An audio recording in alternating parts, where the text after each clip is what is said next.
माई radio के मुअज़्ज़ज़ नाज़रीन और सामीन, मेरी आज की वीडियो का उन्वान है शुक्रगुज़ारी। इमाम अबू हनीफ़ा रहमतुल्लाह अलैह अपने शागिर्दों के साथ दर्स व तदरीस में मशगूल थे कि अचानक इनका एक खादम परेशान हाल कमरे में दाखिल हुआ और कहा कि हज़रत, जिस जहाज़ में आपका तजारती सामान आ रहा था वो रास्ते में डूब गया है। इमाम साहब मुस्कुराए पूरे इत्मीनान के साथ फरमाया अल्हम्दुलिल्लाह, और दोबारा दर्स व तदरीस में लग गए।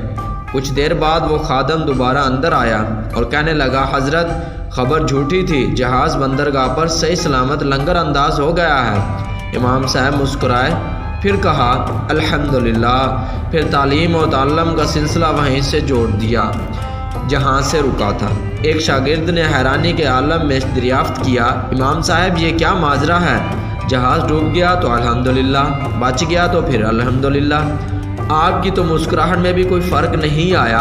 इमाम साहब ने इसकी तरफ गौर से देखा और बोले, बेटा, वो डूबा था तो अल्लाह की मर्ज़ी थी, अब बच गया है तो ये भी अल्लाह की मर्ज़ी से हुआ है। हमें तो हर हाल में इसका शुक्रगुजार रहना है।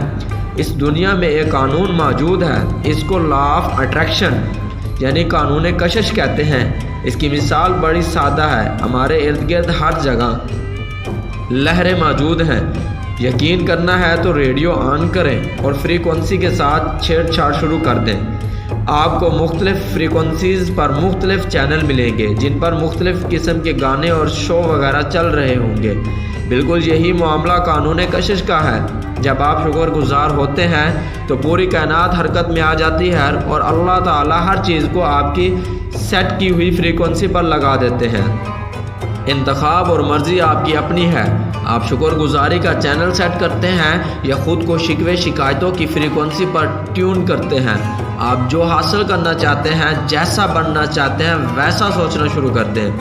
अगर आप शुक्रगुजार हैं तो फिर आपको सुबह से शाम तक शुक्रगुजार लोग ही टकराएंगे, और अगर कोई नाशुक्रा भी मिल गया तो आप उसके भी शुक्रगुजार हो जाएंगे।